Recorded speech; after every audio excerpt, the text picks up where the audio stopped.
Let the egg hunt begin! Yes, let's begin indeed. Hey everyone, my name is Brian Ward, and with me as always is my fantastic co-host, Dr. Andrea Letamendi. Andrea, how are you this week? I'm doing well. How are you? Good. Excellent. Once again, you've had yourself a productive week of podcasts. Besides this one, where else can you be heard? This is true.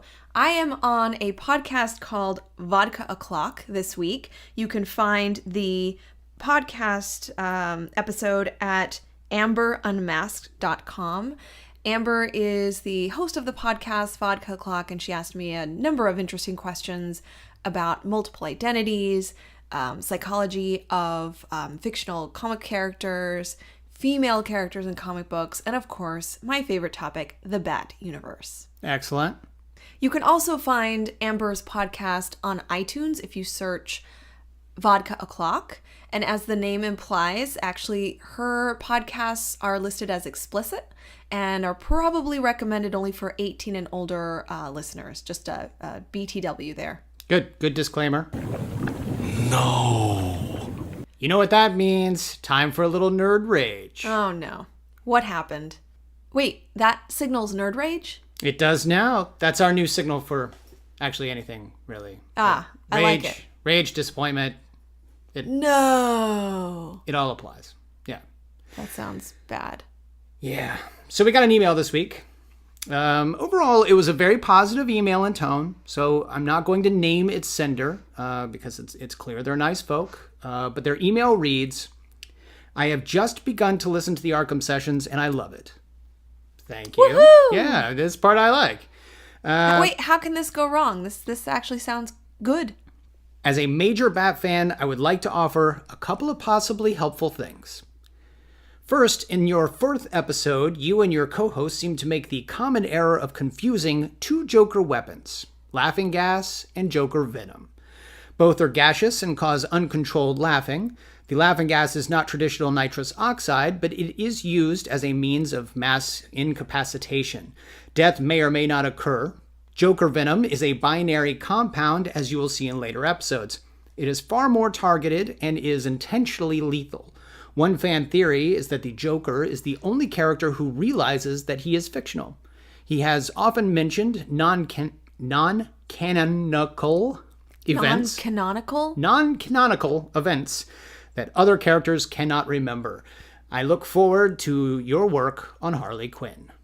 Interesting. Yeah. So before we delve into the non-canonical perspective of the Joker, what's up with the venom and the poison? Yeah. Okay. So yeah, for starters, I would like to say that I too am anxiously awaiting our work with Harley Quinn. Me too. I think those conversations will be very entertaining.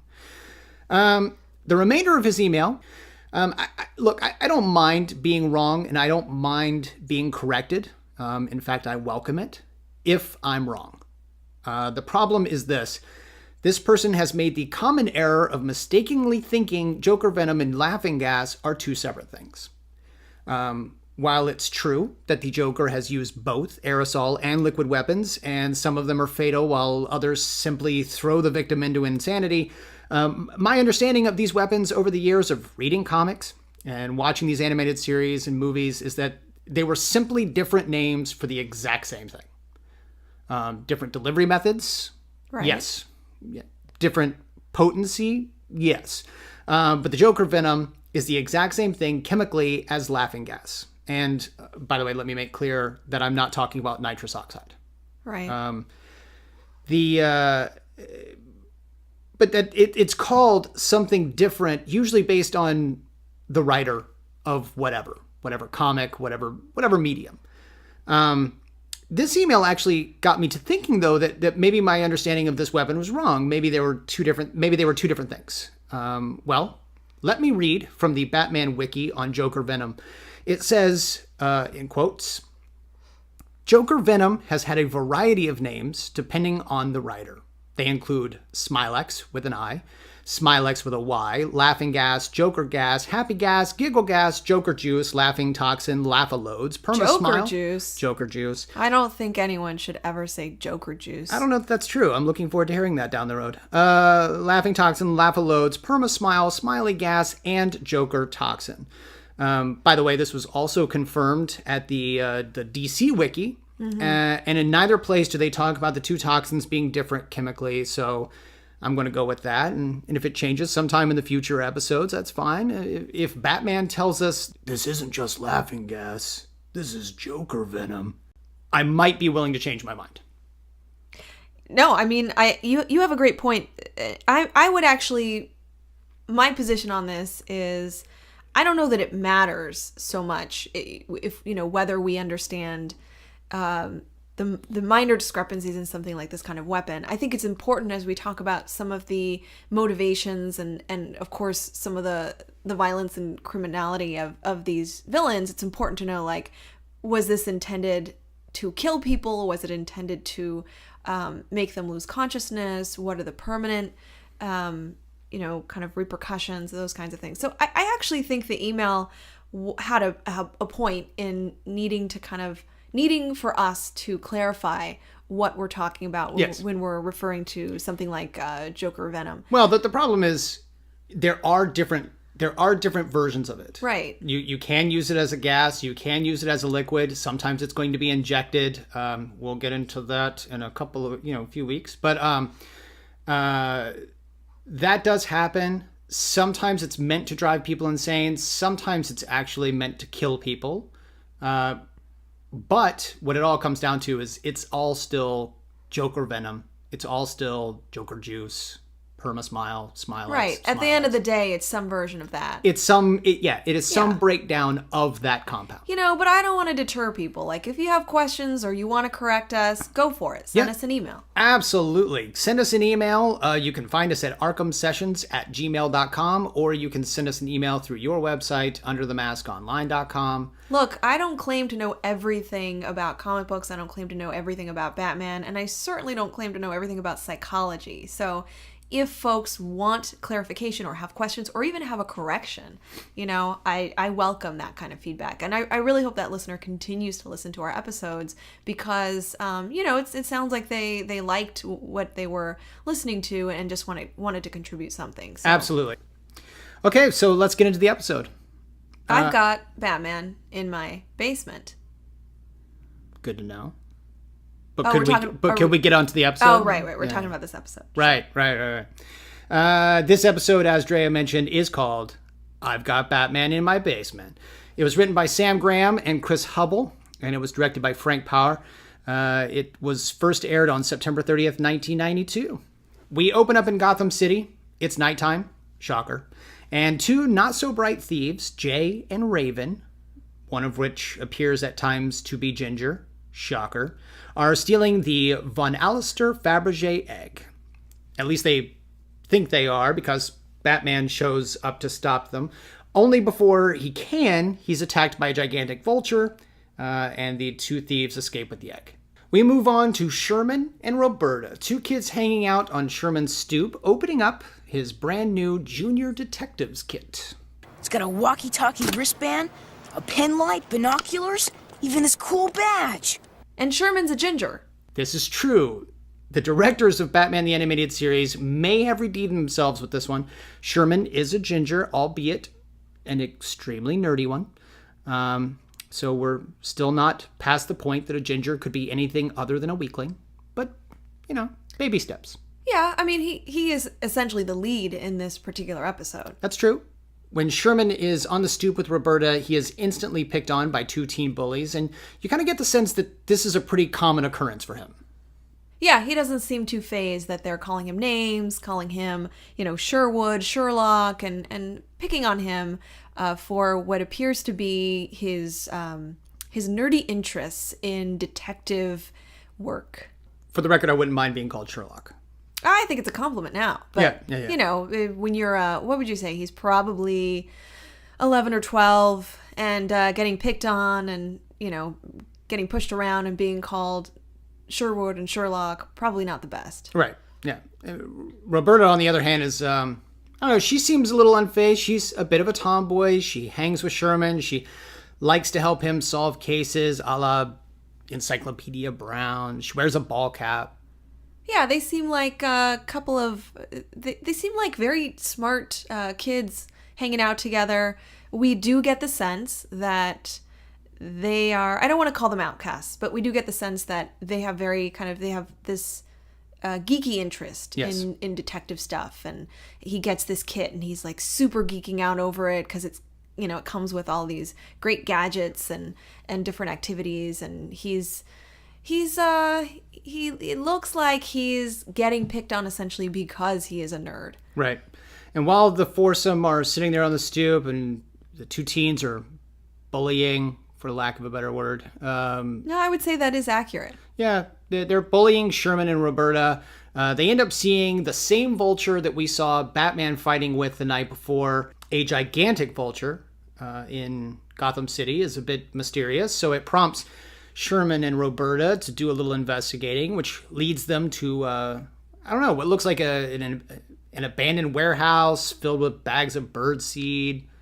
You know, the typical warehouse thing. Right.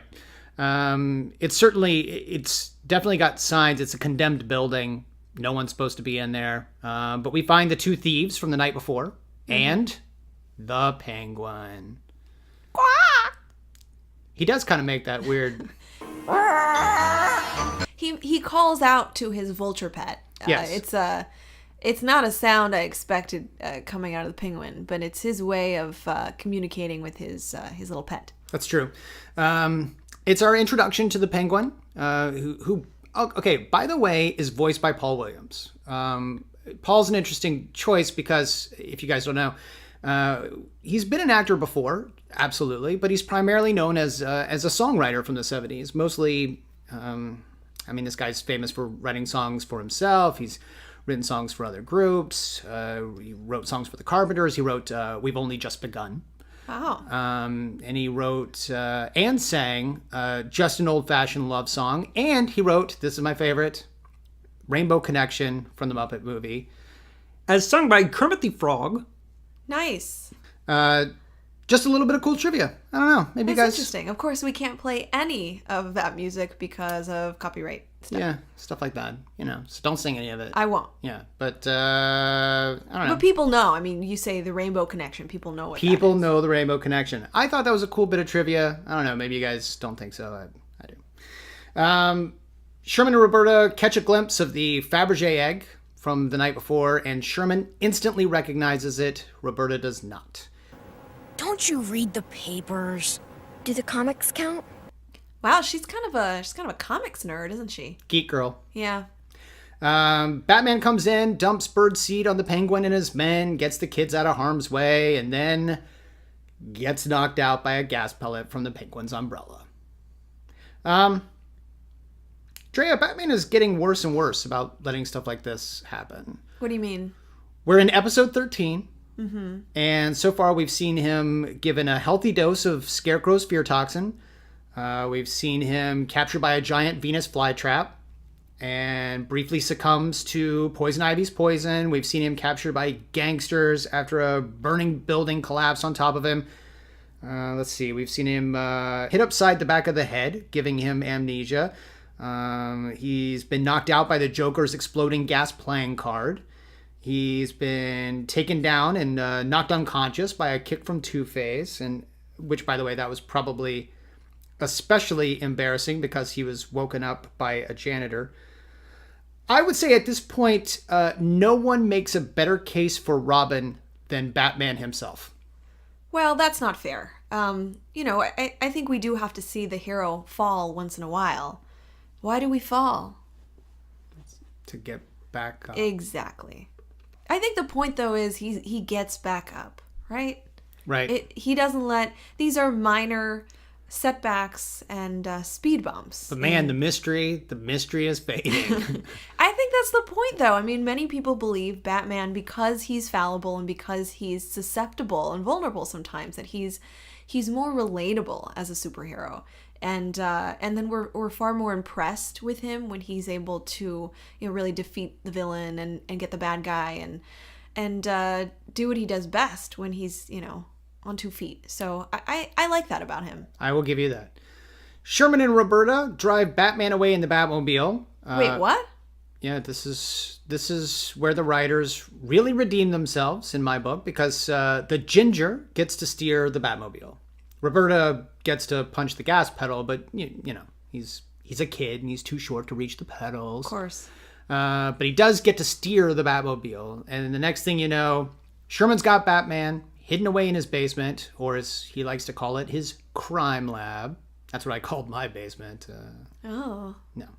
And did you notice, Dre, there's a big poster of the Joker on the wall and everything. Like, this he has set up his crime lab. Yeah, he's kind of like emulating Batman. Yeah. It's not like a wanted poster though. Like, it's like a commercial, you know, the Joker's it's like gone. when we had posters of Tiffany on our wall. Who's we? Well, you. I didn't. Well, yeah. There was the one poster of Tiffany See, I had on I knew. last week. I know. But in this crime lab, Batman's still under. He's not coming to, but the teens from earlier have discovered the Batmobile outside, and Sherman has to go defend it. Sort of. You guys better leave that alone. Oh, golly, we sure are scared, aren't we, Nicholas? Oh, yes, Francis, we certainly are. Step aside, Shirley. While out there, Scrap, the vulture, finds them and lures the Penguin to Sherman's house, where now Sherman, the teens, Roberta, and Batman are all down in the basement. Everybody but Batman is planning Operation Foul Play. which is essentially Home Alone, but using Batman's utility belt. Yeah, the kid pulls the utility belt off of Batman's body and essentially takes all the different gadgets and uses them to fight the Penguin and the Penguin's two thugs. Right. And most of the stuff works. I mean, they actually are able to take down the Penguin with a couple of bolos very briefly until Penguin cuts through it with his umbrella knife. And right before the Penguin can kill Batman, Batman wakes up because he's been given antitoxin and defeats the bad guys and saves the Fabergé egg. Penguin goes to jail. The Vulture goes to the Gotham Zoo, and Sherman now leads his team of case solvers, which includes Roberta and the two former bully teens. Interesting. Yeah, it's one of those TV tropes. Interesting and unlikely is what I say. But we certainly hope. Yeah. We hope it's possible. Well, it's a good ending. Yeah, it's a good ending. So let's talk a little bit about Sherman and that bullying that we see in the beginning. Bullying, especially recently, has become kind of a big deal, especially through social media, and the internet has really exposed this bullying for what it is. Let's talk a little bit about that impact on children and sort of how we can get beyond it. Yeah, well, I mean, I think I totally agree with you that bullying and cyberbullying has become a really contentious issue and an important issue in the last couple of years. I don't know if you remember when you were a kid, but in, I would say 20 years ago, the bullying campaigns were very similar to kind of like the anti-drug ones. Like, well, obviously we're all against it, just don't do it. Just stay away from it kind of thing. And there's a lot of psychological and social psychological research now that shows that you can't just ignore it. You really do have to address it, whether you're a parent, a teacher, or that target, that victim being bullied. And so luckily nowadays there's a lot of research, literature, and resources for families and for kids to kind of help them identify real bullying and then try to intervene or try to problem solve around it. And it's also important to talk a little bit about the impact of bullying.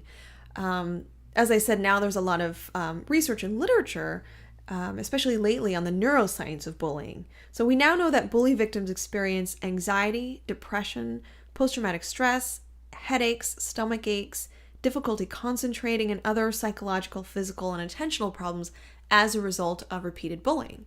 So you just said that bullying victims can actually suffer from PTSD. That's absolutely not something that people generally think of when they think, so bullying can actually lead a kid into the same sort of dysfunctional mindset that a soldier could get going to war. Mm-hmm. Well, yes, in what we would consider the children's version of PTSD, which, is similar in terms of the presentation, except for, the types of memories they would have, the types of nightmares, the triggers, and so forth. So instead of having flashbacks about combat, they would have intrusive worries, thoughts, and flashbacks about the verbal, physical, and emotional, assaults that they're experiencing. So, of course, it depends on how severe the taunting and the physical assaults are on them, because let's face it, a lot of times bullying involves physical and sometimes sexual assault, right? So yes, depending on the type of bullying that's experienced, one of the many responses could be post-traumatic stress symptoms. Wow. It's important to note that, kids can be going through the same thing that adults could be going through, who are going through so much more than most of us. So yeah, and further, there's actually evidence that being bullied leads to physical changes in the brain. So for instance, we know from brain scan studies that children who are repeatedly victimized by peers actually show differences in their brain structure and functioning. So what we see in those brain scans are differences in the actual structure of the brain as well as the neurochemistry of the brain. And what that results in are some psychosocial consequences, like the increase of sensitivity to future attacks, and the likelihood, like an increased likelihood to perceive ambiguous situations as threatening. So let's say, for instance, a child has experienced verbal bullying and has been taunted about some aspect of themselves. Let's say, since we're talking about Sherman, who's quite nerdy, let's say that a youth has been bullied and pushed around because he likes comic books or something. Right. If he has experienced enough repeated bullying around that, he may perceive ambiguous situations with peers as threatening to him. That could be something like hearing his peers laugh. Even if they're not laughing at him, he may interpret that as them laughing at him. Oh, gotcha. And then experience further emotional and psychological impact of an event that actually didn't really happen, given that perhaps that laughing was due to something else. So that's what I mean by being in what could be an ambiguous situation and interpreting that as being threatening to them. It's very possible to grow up and develop some of these social anxiety types of symptoms. And again, depending on your experiences, it can become a more serious problem. So are some kids more likely than others to be bullied? Unfortunately, yes. Gingers. Yeah, actually. Sometimes, this is actually something that's difficult to talk to kids about. Like, there are easier victims of bullying, and in the field of research and psychology, we would call them provocative targets or provocative victims. And usually these are kids whose social challenges make them an easy target for bullies and whose behavior sometimes makes it hard for adults to see that they're being victimized. Some examples are children with autism or Asperger's disorder. Okay. So, thinking about their inability to really catch social cues, some of their social skills deficits, and again, the lack of capacity to really understand how to socialize properly to avoid things like bullying from peers. Right. Other children who might be considered provocative targets are those with very limited or special interests, like hobbies. We can think about Sherman. He has this very kind of restricted interest in this detective stuff, or comic book fans or Harry Potter fans. Unfortunately, a lot of the geek fandom stuff, a lot of the nature and passion toward those things could be seen as very kind of limited, special interests in something. And if someone doesn't share that interest with you, they may target you, and you may get teased about it.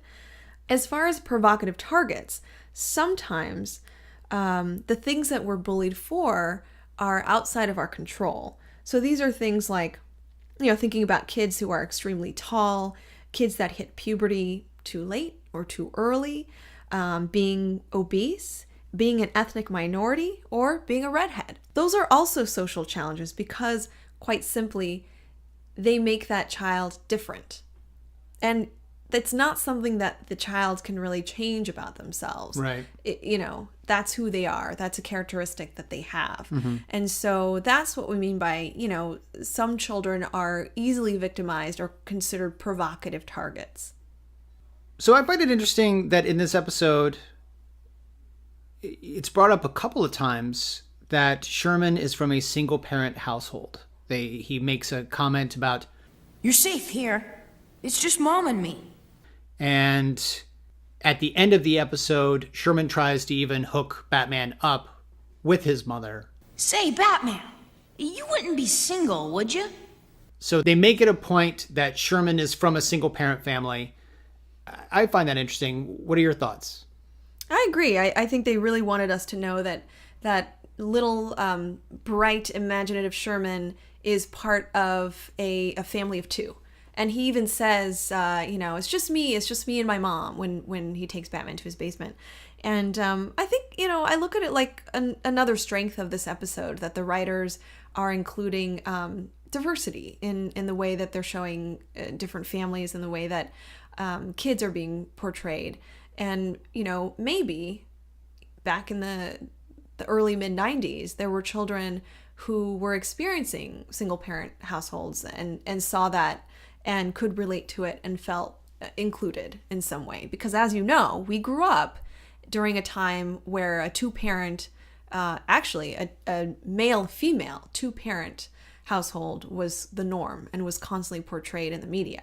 So I really the nuclear family. Yeah, and I see this as a strength. I didn't see anything negative about it.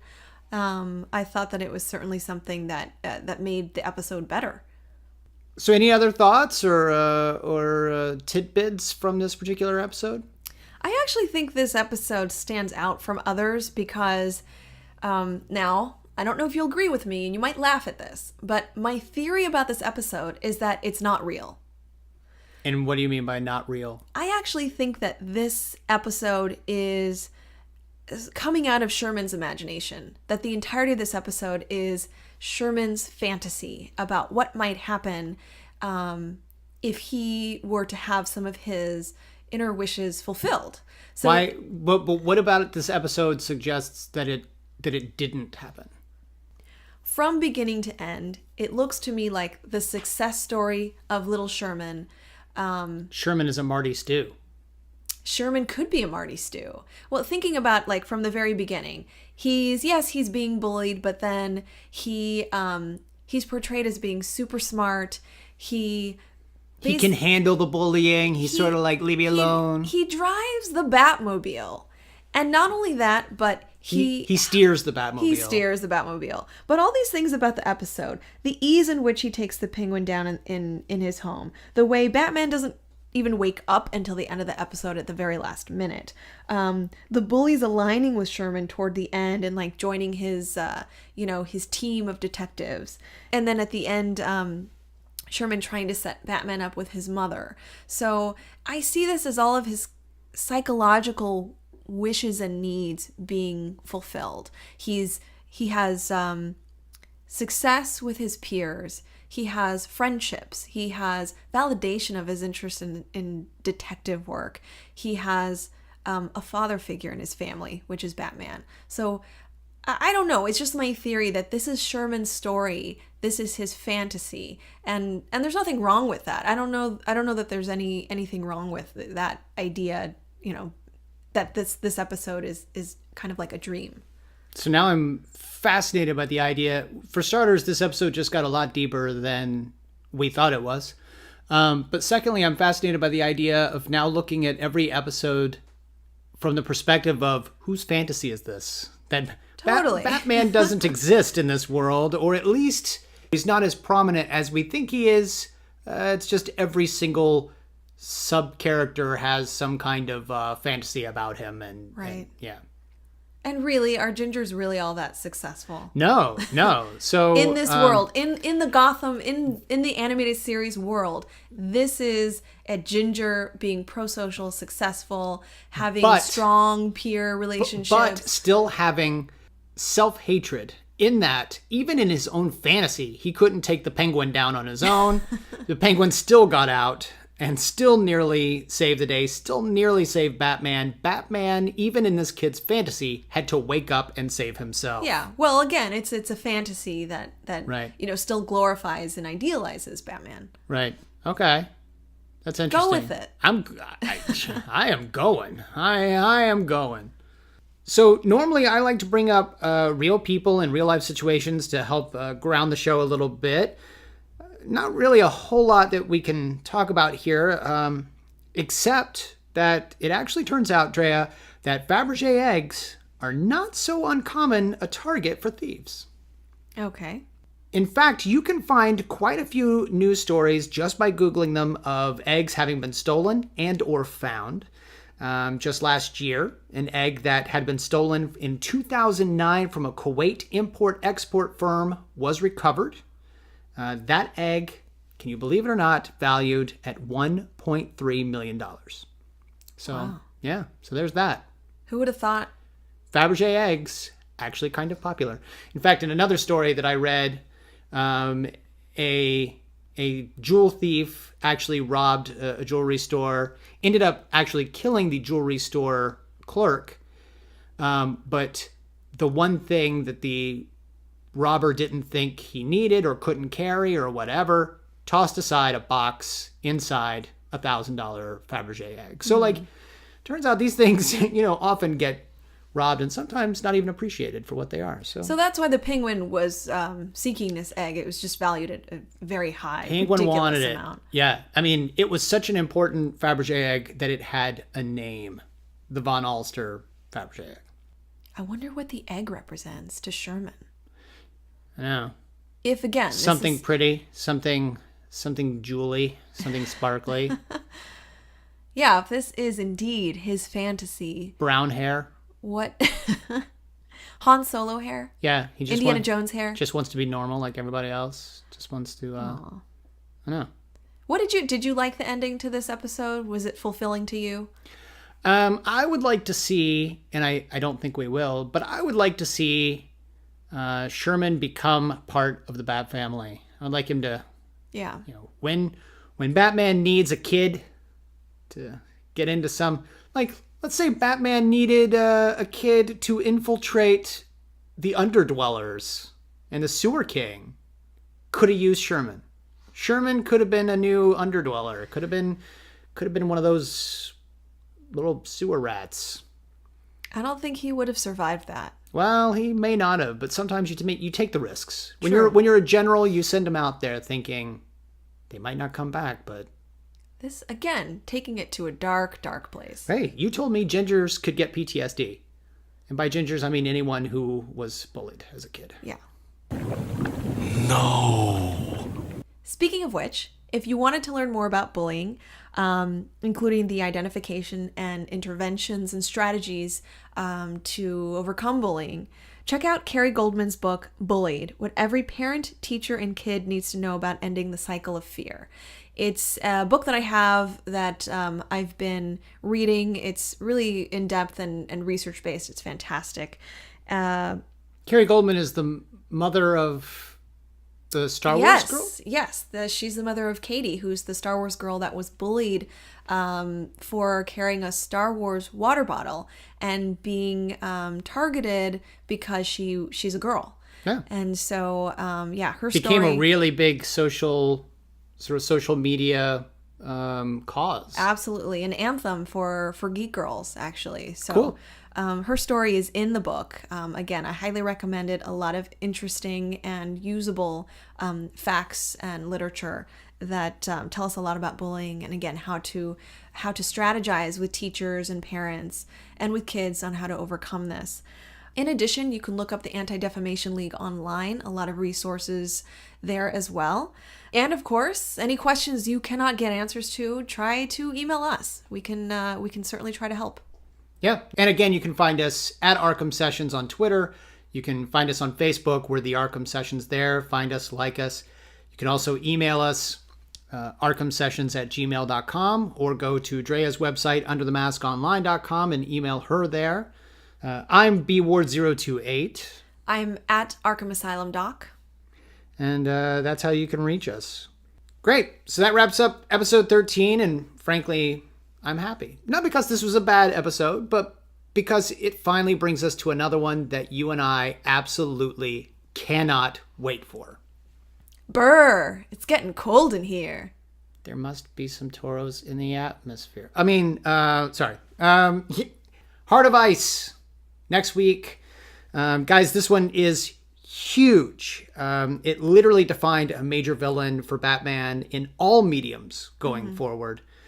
So be sure to tune in next week for that. It's the tragic and very interesting story of Mr. Freeze. Oh my God. If you are looking for psychology and Batman put together, you need to come back. This story is essential. Come back for this story. That's next week.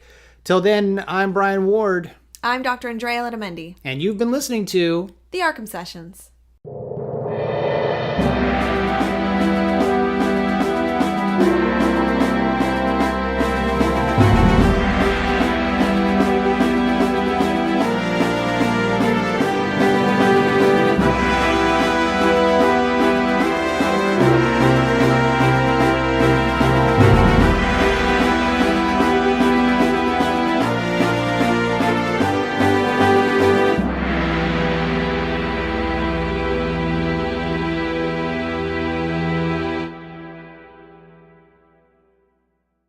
understanding of these weapons over the years of reading comics and watching these animated series and movies is that they were simply different names for the exact same thing.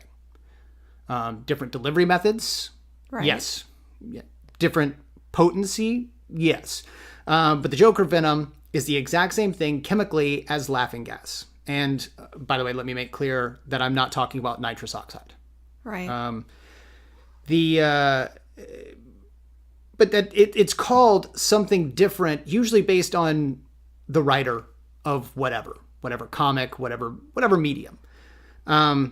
This email actually got me to thinking, though, that maybe my understanding of this weapon was wrong. Maybe they were two different things. Well, let me read from the Batman wiki on Joker venom. It says, in quotes, Joker venom has had a variety of names depending on the writer. They include Smilex with an I, Smilex with a Y, Laughing Gas, Joker Gas, Happy Gas, Giggle Gas, Joker Juice, Laughing Toxin, Laugh-A-Loads, Perma-Smile. Joker Juice. I don't think anyone should ever say Joker Juice. I don't know if that's true. I'm looking forward to hearing that down the road. Laughing Toxin, Laugh-A-Loads, Perma-Smile, Smiley Gas, and Joker Toxin. By the way, this was also confirmed at the DC Wiki. Mm-hmm. And in neither place do they talk about the two toxins being different chemically, so I'm going to go with that. And if it changes sometime in the future episodes, that's fine. If Batman tells us, this isn't just laughing gas, this is Joker venom, I might be willing to change my mind. No, I mean, you have a great point. I would actually, my position on this is, I don't know that it matters so much if whether we understand the minor discrepancies in something like this kind of weapon. I think it's important as we talk about some of the motivations and of course some of the violence and criminality of these villains. It's important to know, like, was this intended to kill people? Was it intended to make them lose consciousness? What are the permanent kind of repercussions, those kinds of things. So I actually think the email had a point in needing for us to clarify what we're talking about when we're referring to something like Joker venom. Well, the problem is there are different versions of it. Right. You can use it as a gas. You can use it as a liquid. Sometimes it's going to be injected.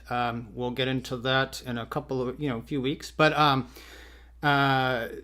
that does happen. Sometimes it's meant to drive people insane. Sometimes.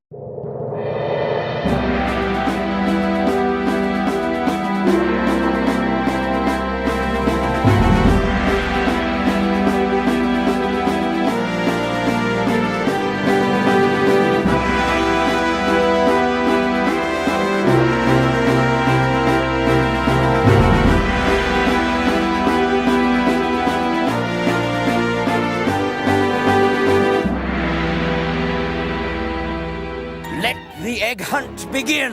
Yes, let's begin indeed. Hey everyone, my name is Brian Ward, and with me as always is my fantastic co-host, Dr. Andrea Letamendi. Andrea, how are you this week? I'm doing well. How are you? Good. Excellent. Once again, you've had yourself a productive week of podcasts. Besides this one, where else can you be heard? This is true. I am on a podcast called Vodka O'Clock this week. You can find the podcast episode at amberunmasked.com. Amber is the host of the podcast Vodka O'Clock, and she asked me a number of interesting questions about multiple identities, psychology of fictional comic characters, female characters in comic books, and of course, my favorite topic, the Bat universe. Excellent. You can also Used as a means of mass incapacitation. Death may or may not occur. Joker venom is a binary compound, as you will see in later episodes. It is far more targeted and is intentionally lethal. One fan theory is that the Joker is the only character who realizes that he is fictional.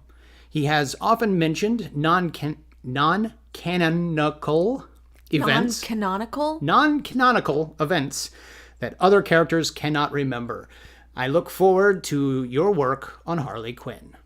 Interesting. Yeah. So well, before we delve into the non-canonical perspective of the Joker, what's up with the venom and the poison? Yeah. Okay. So yeah, for starters, I would like to say that I too am anxiously awaiting our work with Harley Quinn. Me too. I think those conversations will be very entertaining. The remainder of his email. I don't mind being wrong, and I don't mind being corrected. In fact, I welcome it if I'm wrong. The problem is this. This person has made the common error of mistakenly thinking Joker venom and laughing gas are two separate things. While it's true that the Joker has used both aerosol and liquid weapons, and some of them are fatal while others simply throw the victim into insanity, Find Amber's podcast on iTunes if you search Vodka O'Clock. And as the name implies, actually, her podcasts are listed as explicit and are probably recommended only for 18 and older listeners. Just a BTW there. Good disclaimer. No. You know what that means. Time for a little nerd rage. Oh no. What happened? Wait, that signals nerd rage? It does now. That's our new signal for actually anything, really. I like it. Rage, disappointment. No. It all applies. Yeah. That sounds bad. Yeah. So we got an email this week. Overall, it was a very positive email in tone, so I'm not going to name its sender because it's clear they're nice folk. But their email reads, I have just begun to listen to the ARKHAM Sessions, and I love it. Thank you. Woohoo! Yeah, this part I like. Wait, how can this go wrong? This actually sounds good. As a major Bat fan, I would like to offer a couple of possibly helpful things. First, in your 4th episode, you and your co-host seem to make the common error of confusing two Joker weapons, laughing gas and Joker venom. Both are gaseous and cause uncontrolled laughing. The laughing gas is not traditional nitrous oxide, but it is used